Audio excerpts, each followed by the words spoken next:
अभी हमने रेगुलर और डिफ्यूज रिफ्लेक्शन पढ़ा था, अगर आपको याद हो तो मुझे आप सब लोग इसे कमेंट में आंसर करने की कोशिश करेंगे।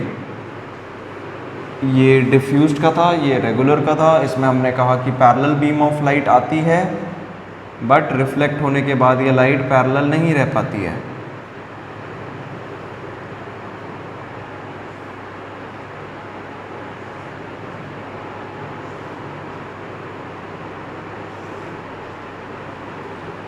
ये parallel beam of light I, reflect होने के बाद ये पैरेलल नहीं रही, बट यहाँ पे क्या होता है, एक पैरेलल बीम ऑफ लाइट आती है और रिफ्लेक्शन के बाद भी ये पैरेलली चले जाती है। अच्छा, ये जब भी हम इसमें कोई इस तरीके से रे डायग्राम्स बनाएंगे तो एरोज लगाना ना भूलें। एरोज डायरेक्शन बताती हैं, एरोज बताती है कौन सी इंसिडेंट रे है, कौन सी रिफ्लेक्टेड रे है। सरफेस की तरफ जाने वाला एरो बताता है कि ये इंसिडेंट रे है, उससे दूर जाने वाला एरो बताता है कि ये रिफ्लेक्टेड रे है। बट अगेन ठीक है, मेन क्वेश्चन पे आते हैं। तो क्या दोनों लॉज ऑफ रिफ्लेक्शन इन दोनों में फॉलो हो रहे हैं?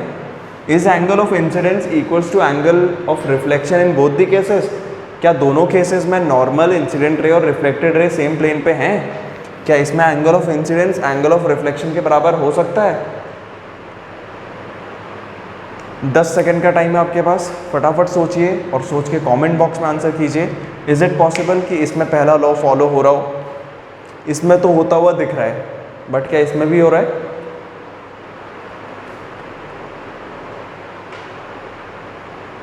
अगर आपका आंसर इसके लिए नो है तो मैं बता दूं ये गलत है।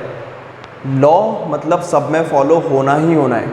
इसमें भी वो पहला लॉ फॉलो हो रहा है, इसमें भी पहला लॉ फॉलो हो रहा है।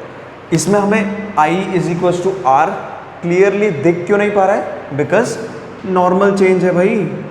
इस वाले में नॉर्मल की डायरेक्शन यहाँ कहीं होगी, तो यहाँ पे एंगल I एंगल R के बराबर ही है। यहाँ पे नॉर्मल की डायरेक्शन कुछ ऐसे होगी, इसमें भी एंगल I एंगल R के बराबर ही है। इसमें नॉर्मल की डायरेक्शन कुछ ऐसी होगी, इसमें भी I और R बराबर है। इसमें नॉर्मल ऐसे होगा, इसमें भी I और R बराबर है। End of course incident ray, reflected ray और नॉर्मल एक ही प्लेन पे तो है ही है, तो दूसरा लॉ तो फॉलो हो ही रहा है, बट पहला भी हो रहा है। चलिए अगले टॉपिक की तरफ बढ़ते हैं। हम स्फेरिकल मिरर्स की बात कर रहे थे। तो प्लेन मिरर मतलब तो एक प्लेन सरफेस है, सीधी सीधी सरफेस। स्फेरिकल मिरर जब मिरर कर्व्ड सरफेस वाला होता है तो उसे कहते हैं स्फेरिकल मिरर। और इसकी कुछ टर्मिनोलॉजीज़ हैं जिनको समझना काफ़ी ज़रूरी है। तो हम दो चीज़ें सीखेंगे, एक तो टर्मिनोलॉजीज़ मिरर्स की और दूसरा कुछ रूल्स ऑफ इमेज डायग्राम्स कि जैसे अगर कोई रे आ रही है तो वो अगर कैसे आ रही है और वो रिफ्लेक्ट बैक कैसे करेगी। And then some image formation भी हम सीखेंगे।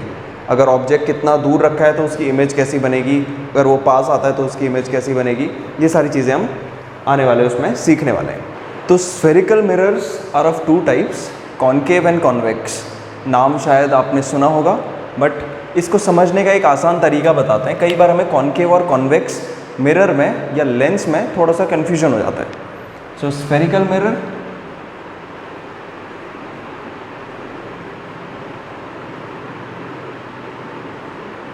To types, concave and convex. अब इसको याद रखने का मेरा जो ट्रिक है, एक नाम में केव आता है। तो अगर केव लाइक स्ट्रक्चर बनता है, यानी कि ऐसा कुछ स्ट्रक्चर, और इस तरफ से जैसे गुफा का मुंह होता है उस वाली साइड से अगर रिफ्लेक्शन हो रहा है सो इट्स कॉनकेव, और अगर इस साइड से रिफ्लेक्शन हो रहा है तो वो कॉन्वेक्स मिरर होता है।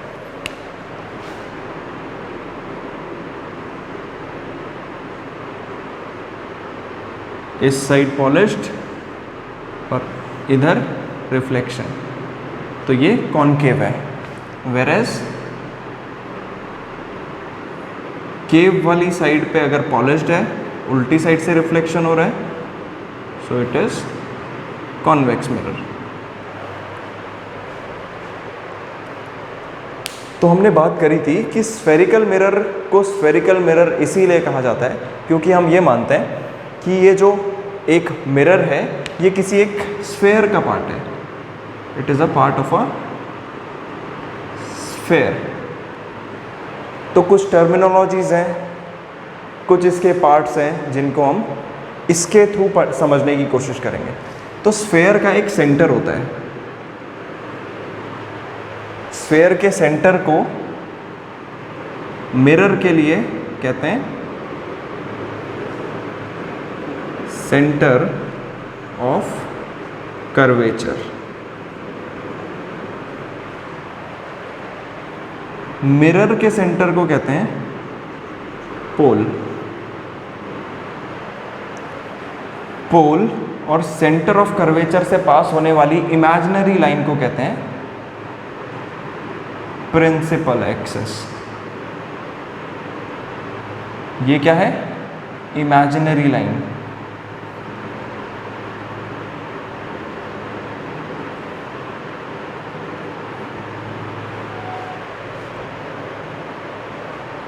अब एक पॉइंट है फोकस। फोकस वो पॉइंट होता है जहां पे रिफ्लेक्शन के बाद parallel beam of light meet करती है। अगर इसमें हम देखें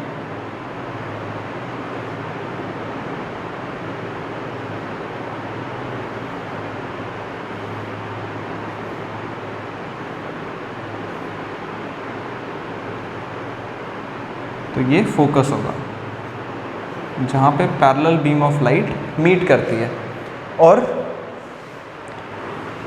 ये फोकस सेंटर ऑफ कर्वेचर और पोल के जस्ट सेंटर पे होता है।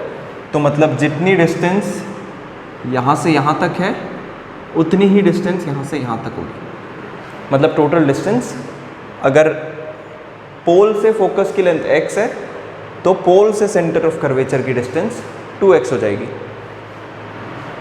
Right? That's it. Then x को हम कहते हैं फोकल लेंथ एंड 2x को हम कहते हैं रेडियस ऑफ कर्वेचर।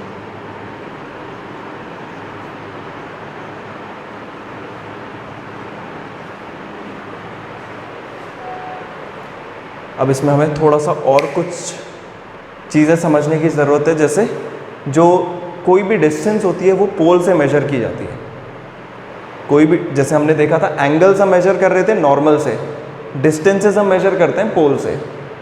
पोल से फोकस तक की डिस्टेंस फोकल लेंथ, पोल से सेंटर ऑफ कर्वेचर तक की distance radius of curvature.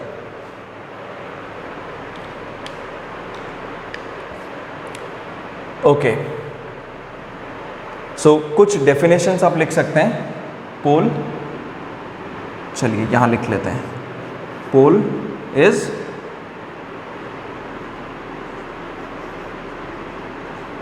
Centre of the reflecting mirror.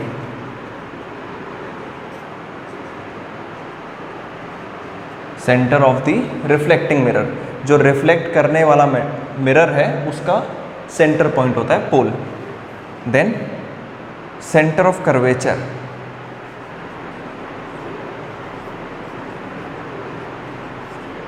Centre of curvature क्या है? Centre of the imaginary sphere, imaginary sphere.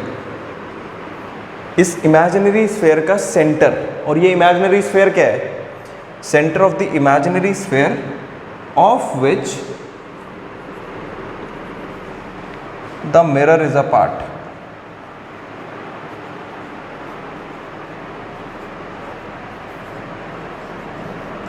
उस इमेजिनरी स्फीयर का सेंटर, जिस इमेजिनरी स्फीयर का पार्ट ये मिरर है, उसके सेंटर को हम कहते हैं सेंटर ऑफ कर्वेचर।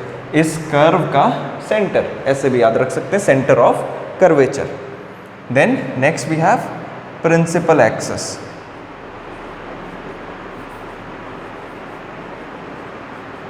इसे अगर हम इसी सीक्वेंस में याद रखें तो बेटर है। पोल मिरर का सेंटर, सेंटर ऑफ कर्वेचर इस स्फीयर का सेंटर, प्रिंसिपल एक्सिस इस पोल और सेंटर ऑफ कर्वेचर से पास होने वाली imaginary line. imaginary line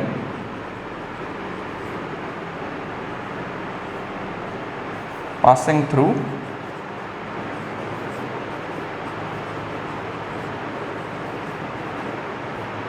pole and center of curvature.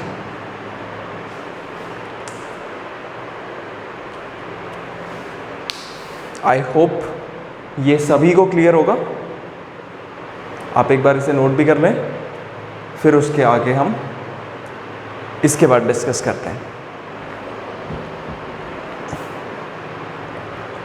इसमें फोकल लेंथ नहीं समझाने का एक रीज़न था, उसे हम थोड़ी देर में देखेंगे वो रीज़न क्या है। मैंने फोकल लेंथ आपको कॉनकेव मिरर में समझाया, कॉन्वेक्स में नहीं समझाया। There is a reason behind it. आप पहले से नोट कर लें, रीज़न पे हम 10 मिनट के अंदर आ जाएंगे। आप इसे वीडियो को पॉज करके भी इसे नोट कर सकते हैं।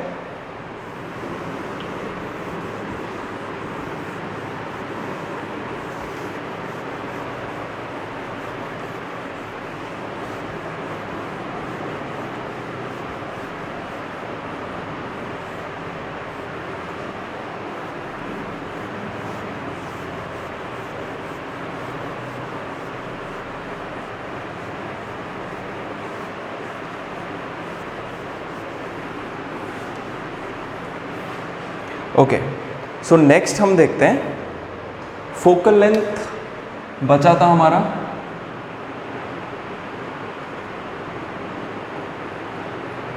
अरे तो सिंपल है, distance between pole and focus, है ना। फोकल लेंथ है मतलब फोकस की लेंथ है। लेंथ कहाँ से मेजर करते हैं? पोल से करते हैं। तो पोल से लेके फोकस तक की डिस्टेंस को फोकल लेंथ कहते हैं। Then we have radius of curvature,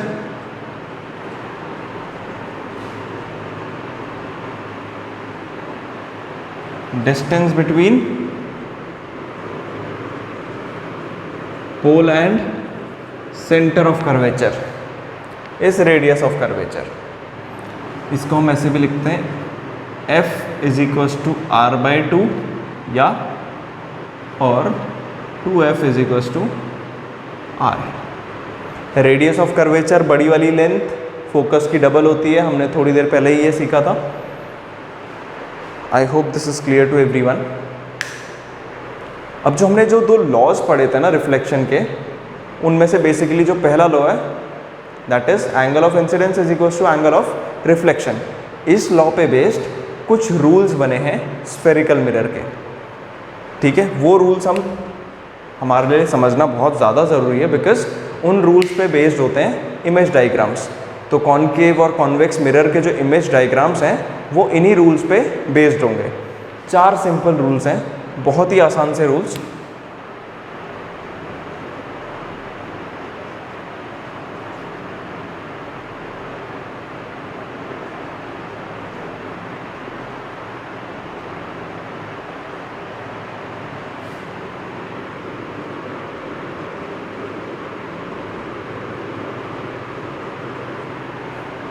पहला रूल,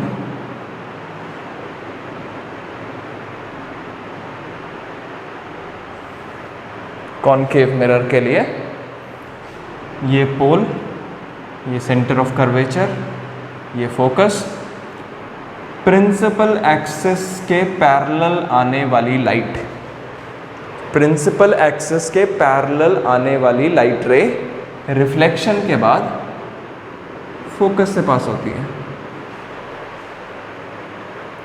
प्रिंसिपल एक्सिस के पैरेलल आने वाली लाइट रिफ्लेक्शन के बाद फोकस से पास होती है। अब इसके पीछे एक सिंपल सा लॉजिक है, बहुत ज़्यादा टाइम वेस्ट ना करते हुए इसे थोड़ा जल्दी से मैं समझाता हूँ। ये नहीं भी समझ में आता है तो इट्स ओके, सिलेबस का पार्ट नहीं है, बट आपकी अंडरस्टैंडिंग के लिए मैं ये आपको समझा रहा हूँ। अगर ये सेंटर ऑफ कर्वेचर है, ये फोकस है, ये पोल है, तो मान लेते हैं ये लाइट यहाँ पे इंसिडेंट हुई। इस पॉइंट को अगर मैं सेंटर से ज्वाइन करूँ तो ये इस पॉइंट पे नॉर्मल बनेगी ना। हमने ये तो पढ़ा है किसी भी सर्कल के टेंजेंट पे सेंटर से लाइन ड्रॉ करो तो वो उसके परपेंडिकुलर होती है। ये मैथ्स का रूल है, ठीक है। सर्कल्स में आपने पढ़ा होगा, नहीं भी पढ़ा है तो मैं बता देता हूँ। सर्कल पे कोई भी टेंजेंट अगर आप ड्रॉ कर रहे हो, टेंजेंट मतलब एक ऐसी लाइन जो सर्कमफ्रेंस को टच करते हुए निकलती है, तो सेंटर से इस टेंजेंट को टच करने वाली लाइन हमेशा इसके परपेंडिकुलर होती है। तो मतलब ये इसके परपेंडिकुलर है, मतलब 90 डिग्री। 90 डिग्री है मतलब ये इसकी नॉर्मल है, इसके लिए नॉर्मल है। वो वाला नॉर्मल नहीं, अभी जो हमने नॉर्मल पढ़ा था मिरर्स के लिए, पॉइंट ऑफ इंसिडेंस पे जो परपेंडिकुलर लाइन होती है वो नॉर्मल है ये। तो इस पे बनने वाला एंगल बराबर होगा, इतना ही एंगल यहाँ बनना चाहिए तो बनेगा। तो ये क्योंकि angle of incidence angle of reflection के बराबर होना चाहिए, इस वजह से ये लाइन हमेशा फोकस से पास होती है। इस पे आगे बढ़ते हैं।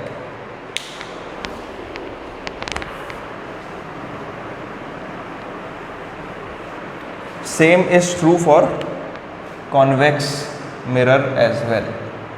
कॉन्वेक्स मिरर के लिए भी सेम रूल है। इसमें ये पोल, बेटा थोड़ा सा ध्यान देने की ज़रूरत है क्योंकि ये कर्वेचर इस तरफ है, जो स्फेयर बनेगा वो इस तरफ बनेगा, तो ऑब्वियस है कि सेंटर ऑफ कर्वेचर इधर होगा, फोकस इधर होगा। पैरेलल आने वाली लाइट इधर टकराएगी क्योंकि रिफ्लेक्टिंग सरफेस ये है, उस तरफ से तो पॉलिश सरफेस है, तो उधर से लाइट रे टकराने का कोई सेंस बनता नहीं है। ये लाइट रे जब इस मिरर पे टकराएगी तो हम कह रहे हैं कि लाइट रे आएगी और फोकस से पास हो जाएगी। फोकस से पास कैसे होगी भाई, यहाँ पे तो पॉलिश्ड है, मिरर के आर पार तो लाइट जाएगी नहीं, तो होगा क्या, ऐसा लगेगा कि यहाँ से आ रही है पर ऐसे निकल जाएगी, है ना। तो इसका मतलब है जब आप यहाँ से देखोगे, यहाँ से ऑब्जर्व करोगे तो लाइट फोकस से आते हुए ही दिखेगी। हमारी आईज ऑब्जर्व नहीं कर पाती हैं पूरा पाथ लाइट का, लाइट कितने ही रिफ्लेक्शंस के बाद कहीं से होते हुए आए, बट जिस एंगल पे हमारी आँख पे इंसिडेंट होगी हमें उसी एंगल से आते हुए दिखेगी, राइट। हम पूरा उस लाइट को ट्रेस बैक नहीं कर पाएंगे, हमारी आईज उस पूरी लाइट को ट्रेस बैक नहीं कर पाती है, उसका पाथ ट्रेस नहीं कर पाती है। तो हमें जहाँ से आते हुए दिख रही है उसी के जस्ट पीछे से उसका ओरिजिन दिखेगा। चलिए, तो पहला रूल हो गया, अगर प्रिंसिपल एक्सिस के पैरेलल आ रही है तो रिफ्लेक्शन के बाद फोकस से पास होगी। सेकेंड रूल इसी का उल्टा है, अगर फोकस से पास हो रही है तो रिफ्लेक्शन के बाद पैरेलल हो जाएगी। अगर फोकस से पास होते हुए कोई लाइट जा रही है तो रिफ्लेक्शन के बाद प्रिंसिपल एक्सिस के पैरेलल हो जाएगी, as simple as that. Similarly इस वाले में भी सेम होगा, ये pole, focus, centre of curvature. अगर कोई light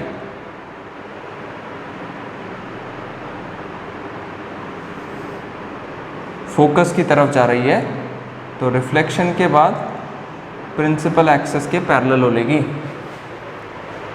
second rule done. Third rule,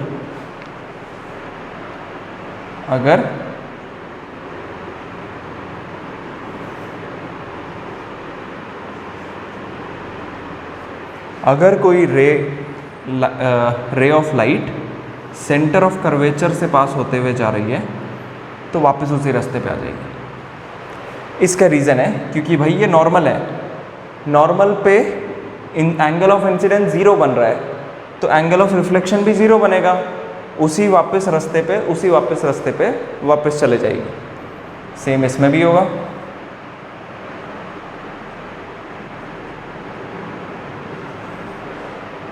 पोल, फोकस, सेंटर।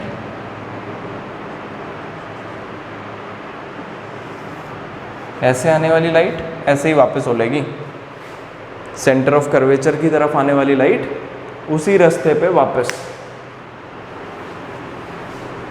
एक लास्ट रूल हमारा बचा है, लास्ट रूल देख लेते हैं।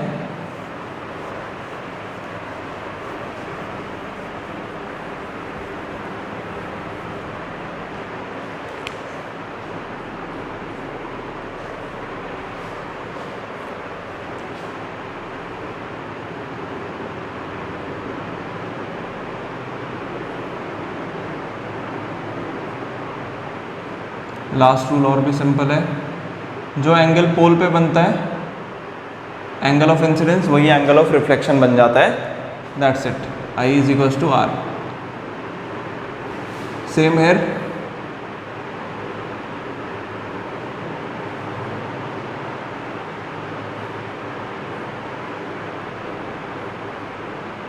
पोल पे जो एंगल ऑफ इंसिडेंस होगा वही एंगल ऑफ रिफ्लेक्शन होगा। अब इन 4 रूल्स पे बेस्ड हम सारे इमेज डायग्राम्स कर सकते हैं, कॉनकेव और कॉन्वेक्स मिरर वाले इमेज डायग्राम्स। आप सब इसे नोट कर लें, you can pause the video, आप इसे नोट कर सकते हैं। Let me tell you again and again, ये सबसे इम्पॉर्टेंट पार्ट है रिफ्लेक्शन का। आने वाली क्लासेस में भी ये पार्ट हर बार रिपीट होगा, क्लास 12th में हो चाहे वो इंजीनियरिंग के एग्जाम्स में हो, ये पार्ट बार बार आता है। तो अगर किसी को समझ में नहीं आया है वीडियो दोबारा देखेंगे, बट इस पार्ट को स्किप नहीं कर सकते हैं।